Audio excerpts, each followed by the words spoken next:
Stepstone presenting Vira, truly independent AI homes, 0% no other charges. போரூருக்கே இது புதுசு at Kattupakkam Porur. So சேர்க்கறதாலும் நீக்கிறதாலும் பொதுக்குழு கூட்டி பண்ணாங்க. ஆனால் அப்பாவும் புள்ளையும் மாற்றி பண்ணிக்கிறாங்கன்னா இது ஒரு அக்மார் குடும்ப கட்சின்றது தெரிய வருது. அவ்வளோதான். பாஜகவோட கூட்டணி வேணான்னு சொன்னேன், கூட்டணி வைக்கணும்னு சொல்லி 2 பேரும் என் காலை பிடிச்சிட்டு அழுதாங்கன்னு சொல்கிறார். அதுக்கு காரணம் பாஜகவோட கூட்டணி வச்சாக்கா நம்ம வெற்றி அடைஞ்சிடணுன்றதுக்காக இல்லை. அவங்களுக்கு ஒரு வழக்கு சிக்கல் அங்கே சிபிஐயில் இருக்குது. அந்த வழக்கை தூசு தட்டி எடுத்துட்டாங்கன்னா ஸ்ட்ரெயிட்டாக அன்புமணி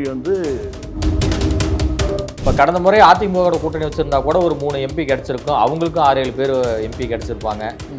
இவங்க பாஜக கூட கூட்டணி வைக்கணும்னு சொன்னால தான் எதுவும் முடிவெடுக்க முடியாமல் விட்டுட்டேன் அப்படிங்கிறாரு ராமதாஸ் அவர்கள். தன்மானம் உள்ள ஒரு தலைவராக இருந்து ஒரு சுயமரியாதை உள்ளவராக இருந்தால் என்ன சொன்னால் கட்சி விட்டு வெளியே போயிட்டு இருந்தான். அன்றைக்கி இல்லை நான் ராஜினாமா பண்ணுறேன்னு கூட சொல்லியிருக்கலாம். பொது மேடையில் ஊடகங்கள் முன்னாடி நான் சட்டமன்றத்தில் மக்கள் பணி செய்யறதுக்காக நான் போகணும்னு சொல்லி கேட்கும்போது நீங்கள் அங்கே போய் என்ன கிழிக்கிறீங்கன்னு கேட்டவர் யார்?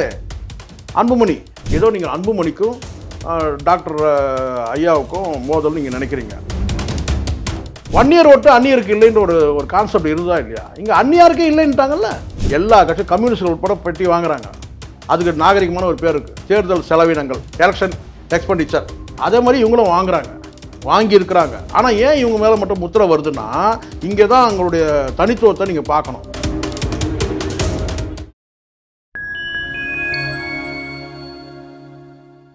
ஃபைன் டைம் மீடியா நேயர்களுக்கு வணக்கம். நான் உங்கள் சங்கீதுவன். நம்ம சிறப்பு நிகழ்ச்சியில் நம்மோடு இணைந்திருக்கிறார் மூத்த பத்திரிகையாளர் திரு சேகவரா ஜெய்சங்கர் அவர்கள். வணக்கம். வணக்கம் சார். வணக்கம். பாட்டாளி மக்கள் கட்சியில் என்னதான் நடக்கிறது அப்படிங்கிற ரீதியில் இன்னைக்கு எல்லாருமே பார்த்துட்டு இருக்காங்க.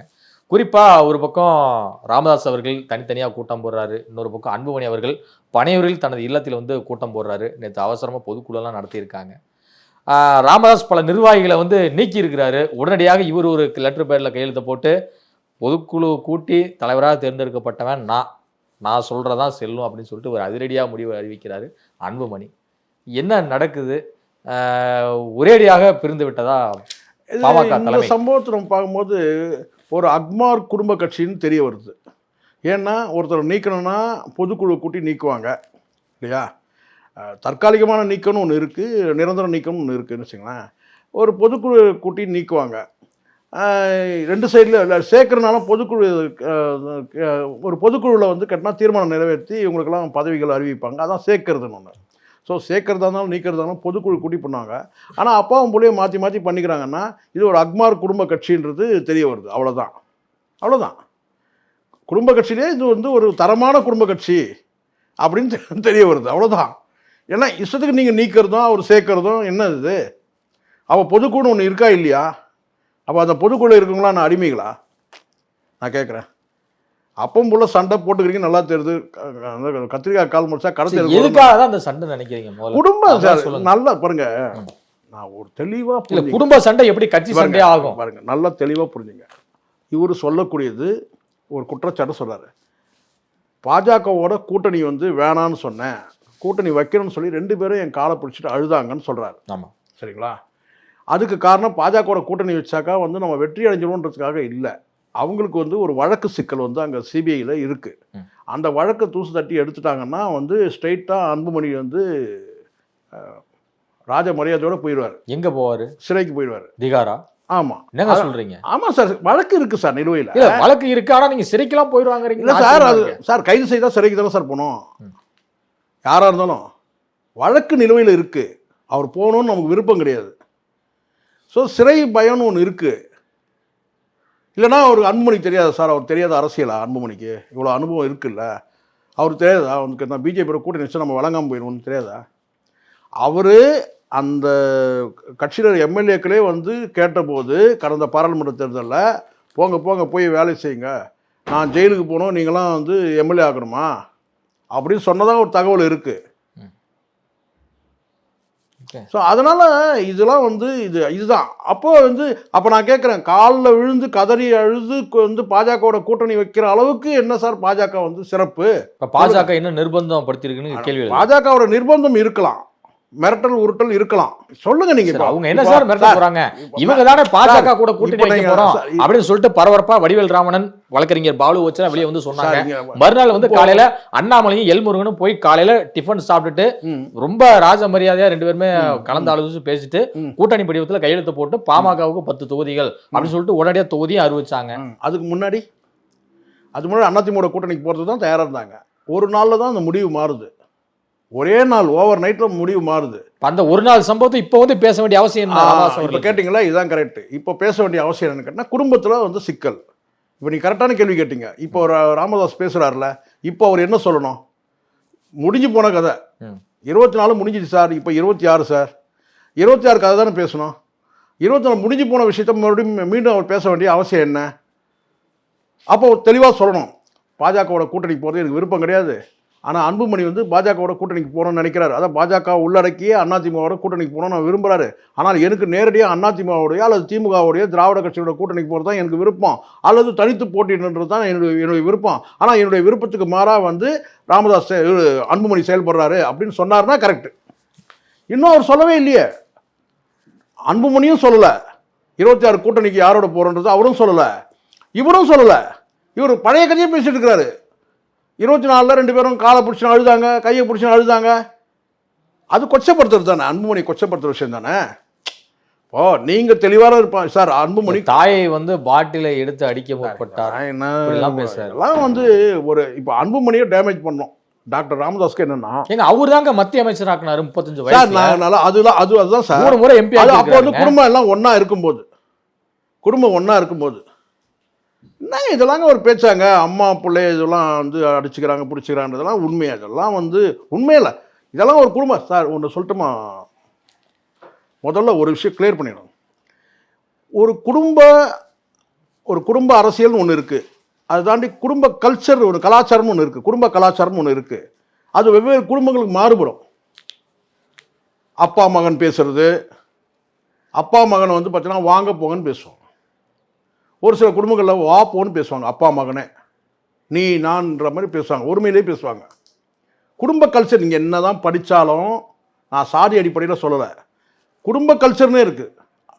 சமுதாய கல்ச்சர், சாதிய கல்ச்சர் அது வேற, சாதிய கலாச்சாரம் அது வேற. நான் பழக்க வழக்கம் நான் சொல்ல குடும்ப பழக்க வழக்கங்களே நான் சொல்கிறேன். குடும்பத்திலேயே ஒரு சில குடும்பங்கள் மோதல் இருந்தாலும் கூட அதில் வந்து ஒரு அன்பு இருக்கும் சார். அன்பு இருக்கிறது காமன் சார். அன்பை பற்றி இப்போ பேசவே இல்லை, அன்பை பற்றியோ வெறுப்பை பற்றியோ பேசலை. ஆனால் பொதுவாக குடும்பத்தில் சில கலாச்சாரங்கள் இருக்குது. அம்மாவை வந்து வாங்க போங்கன்னு தான் பேசுவோம். ஆமாம், நான் எங்கள் அம்மாவை வாங்க போங்கன்னு தான் பேசுவோம். அப்பாவே அப்படி தான் பேசுவோம். சில நேரங்களில் வந்து பார்த்தீங்கன்னா வந்து சில குடும்பங்களில் வந்து கோபதாபங்கள் வரும்போது வேணால் மாறுபடலாம். நான் ப்ராக்டிக்கலாக நேர்மையாக பேசணும்னு நினைக்கிறேன். அங்கே வந்து பார்த்தீங்கன்னா குடும்ப கல்ச்சர்னு இருக்குது. அவர் செல்லமாக கூட பாட்டிலை தூக்கி போட்டுருக்கலாம். இப்போ நான் கேட்குறேன் வந்து ஒரு கட்சியின் நிறுவனருடைய மனைவி அந்த பார்வை இல்லாமல், ஒரு தமிழ்நாட்டோட மூத்த அரசியல் தலைவருடைய மனைவின்ற அந்த பார்வை இல்லாமல், தன்னுடைய தாயாக பார்த்து கூட அவர் வந்து பார்த்தீங்கன்னா செல்லமாக கூட வாட்டர் பாட்டிலை தூக்கி போட்டிருக்கலாம். அவர் நான் கண்ணாடி பாட்டிலை தூக்கி போட்டிருக்காரு, பிளாஸ்டிக் பாட்டில் தானே. ஒரு செல்லமாக கூட அம்மா கிட்ட விளையாடி இருக்கலாம் சார். சகஜம் தானே இது.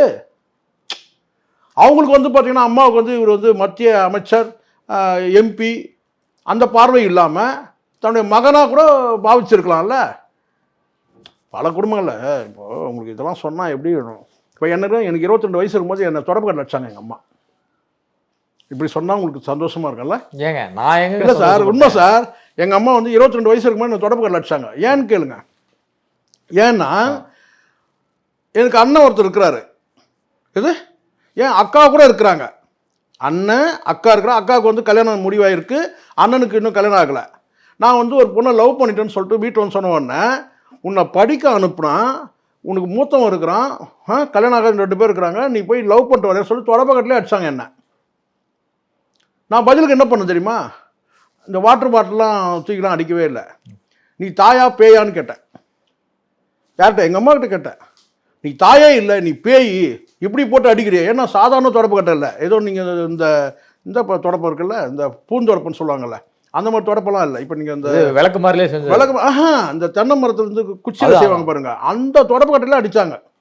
அந்த தொடப்பு கட்டையில் கூட இப்படி அடிக்கலை, திருப்பி போட்டு இப்படி அடித்தாங்க. இந்த முனையை பிடிச்சிக்கிட்டு கட்டையாக இருக்கும் பாருங்க, அந்த பாகத்தில் அடி சாதாரண அடி கிடையாது, பலமா வாங்கிருக்கீங்க. பலமாக வாங்கியிருக்கான். அம்மா தான் அடித்தாங்க. பதிலுக்கு நான் என்ன சொன்னேன், அம்மாவை யாராவது தாயை பேயின்னு சொல்லுவாங்களா? நான் சொன்னேன், நீ தாயே இல்லை, நீ பேய் அழுதுன்னே சொன்னேன். ஏன்னா அம்மா பதிலுக்கு அடிக்க முடியாது, வாங்கிக்கலாம், வாங்கிக்கிட்ட நீ தாயே கிடையாது பேய் அப்படி சொல்லிட்டு சொன்னேன்.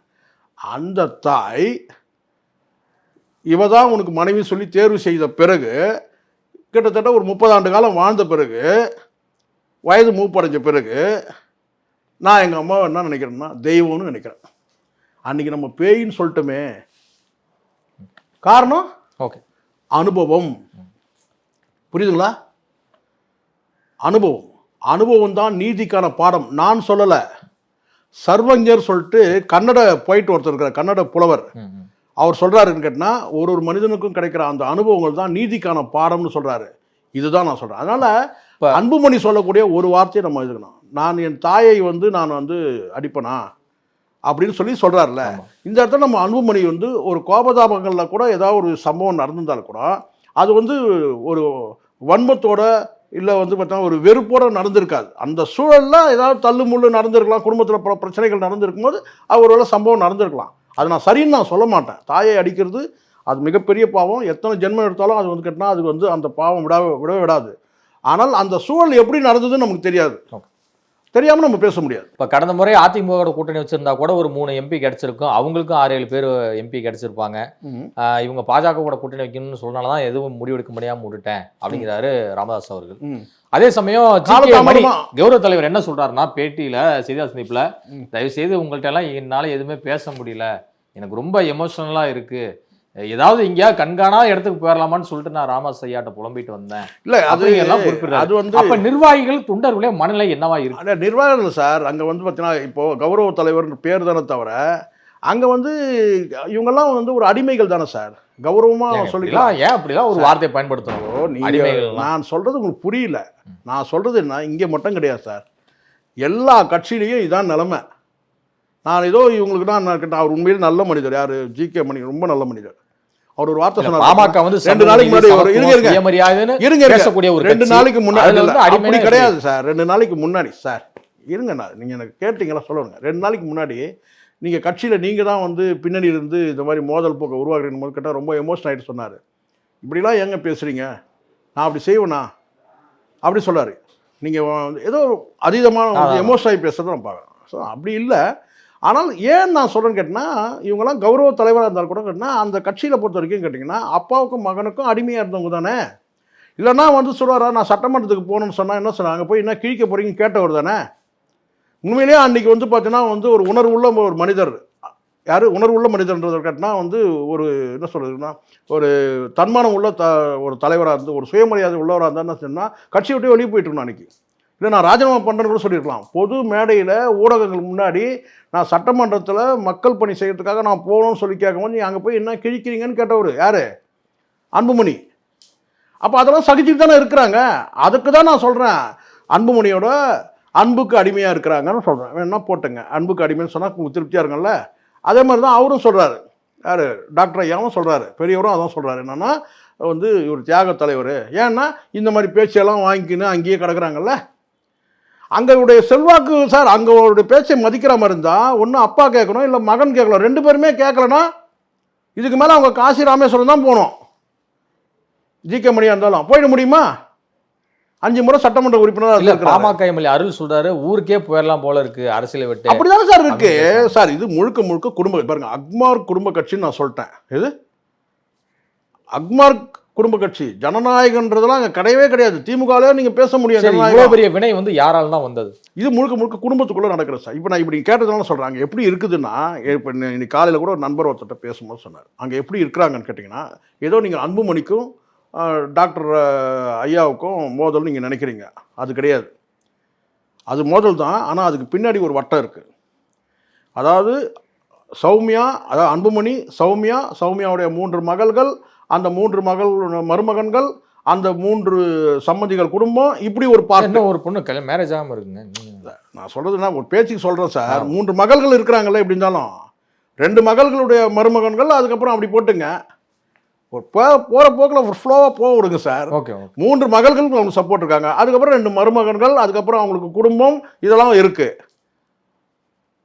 இந்த சைடில் வந்து பார்த்தீங்கன்னா டாக்டர் ஐயாவுடைய வந்து பார்த்தீங்கன்னா மனைவி, அதுக்கப்புறம் வந்து இன்னொன்று சொல்கிறாங்க, அந்த ராமமூர்த்தி என்று சொல்ல, நான் சொல்லலை, துணைவின்னு கூட சொல்கிறாருல யாரோ ரொம்ப சுசீலான்றவங்க, அவங்க இருக்கிறாங்க, அவங்கள சார்ந்த குடும்பங்கள், இப்படி ரெண்டு குரூப் அடிச்சுக்குதாங்க.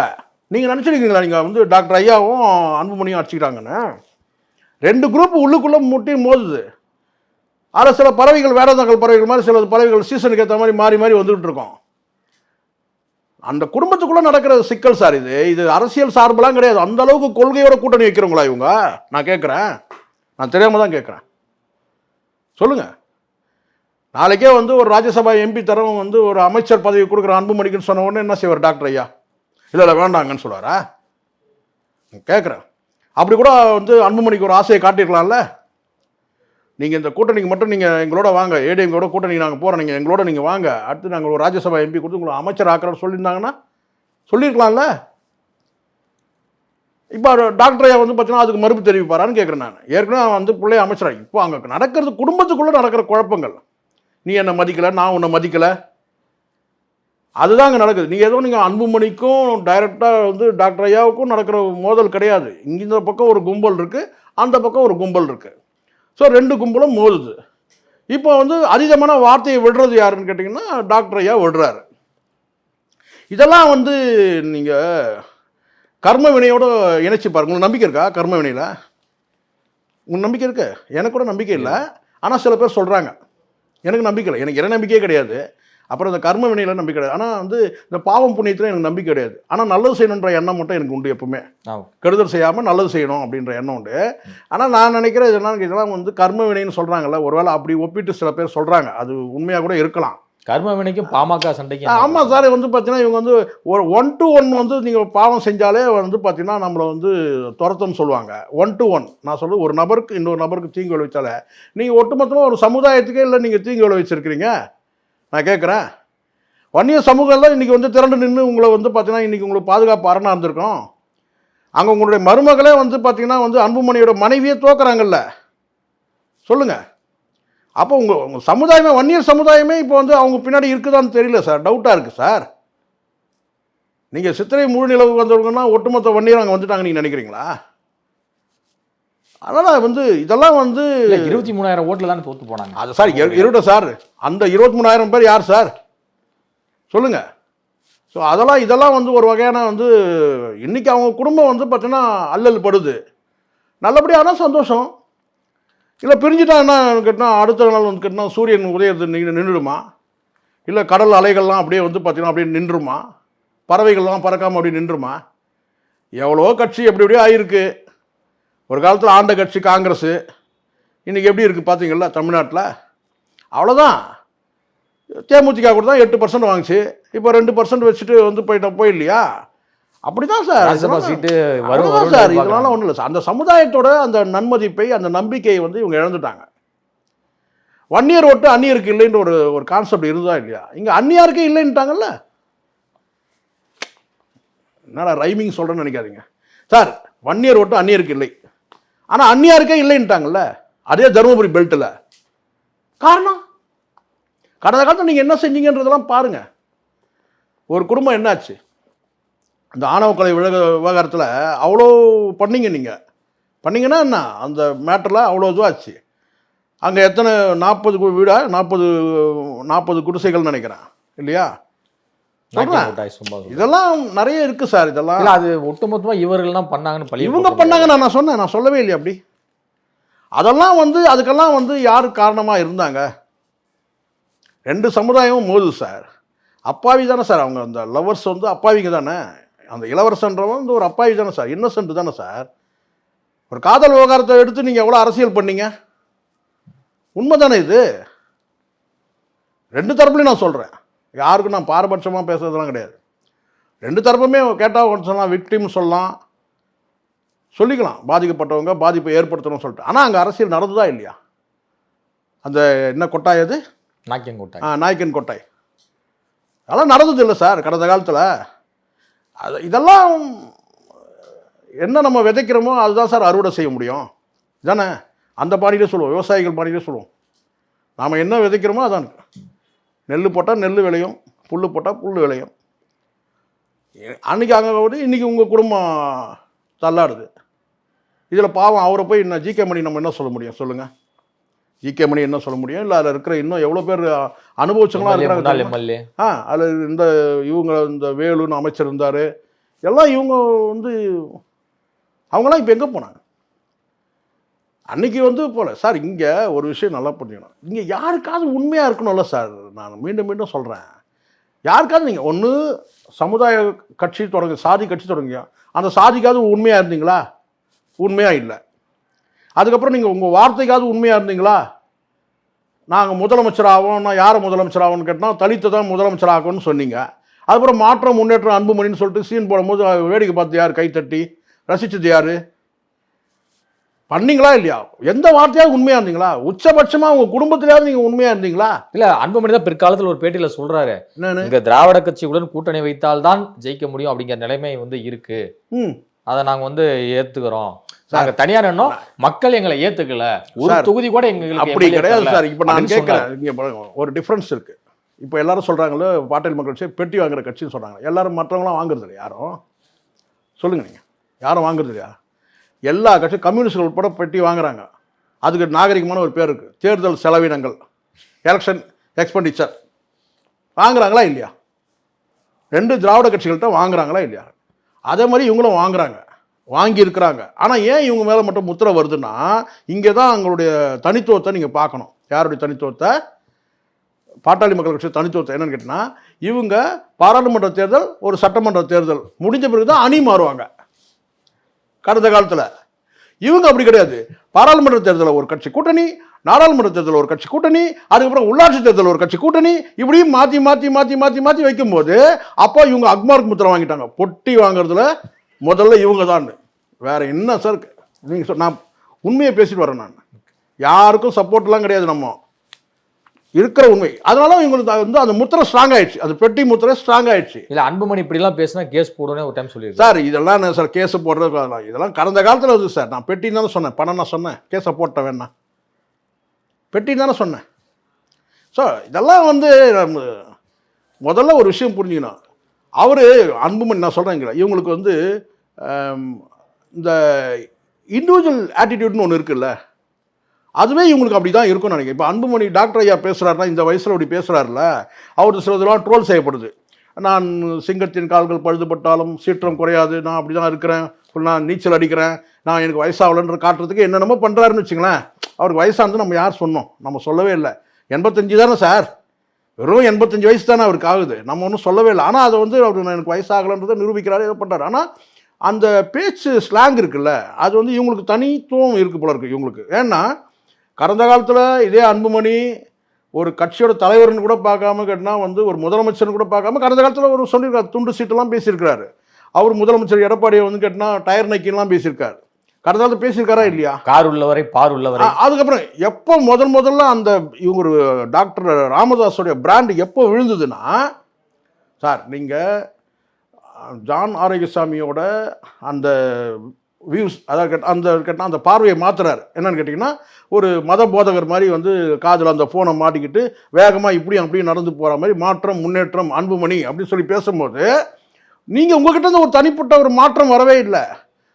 ஸ்லாங் எப்படி வருதுன்னு கேட்டிங்கன்னா, ஒரு டாக்டர் வேறு நீங்கள், ஆனால் என்ன சொல்றீங்க, டயர் நைக்கிங்கன்னு பேசுகிறீங்க. யாருங்களா? இபிஎஸும் ஓபிஎஸும். இதே நீங்கள் அம்மாவை பேச முடியுமா? அம்மா இருந்தபோது நீங்கள் பேச முடியுமா அந்த மாதிரி ஒரு வார்த்தை? ஆனால் டயர் நைக்கிகள் பேசுகிறீங்க. இந்த சைடில் வந்து கேட்டால் வந்து துண்டு சீட்டுன்னு பேசுகிறீங்க. சொல்கிறேன் நான். இப்போ இப்படி நீங்கள் நேரம் இப்படி டாக்டர்கிட்ட வாங்க. எப்போ வந்து டாக்டர் ராமதாஸ் வந்து ஒரு கான்சிராமாக பார்க்கப்பட்டார், ஒரு என்ன சொல்ற ஒரு பால் தாக்கரவாக பார்க்கப்பட்டார். எப்போ அவர் கீழே விழுந்தாருன்னு கேட்டிங்கன்னா, கார் உள்ளவரை பார் உள்ளவரை இது 2 திராவிட கட்சிகள் கூட்டணி வச்சாக்கா தாயை புணர்வதற்கு சமம்னு பேசினார். உச்சபட்சமான ஒரு வார்த்தை. இந்திய அரசியல் வரலாற்றில் யாரும் இப்படி ஒரு வார்த்தை சொன்னதே கிடையாது அரசியல்ல. தாயை புணர்வதற்கு சமம். ஆனால் சொல்லிட்டு அப்படியே நின்னாரா?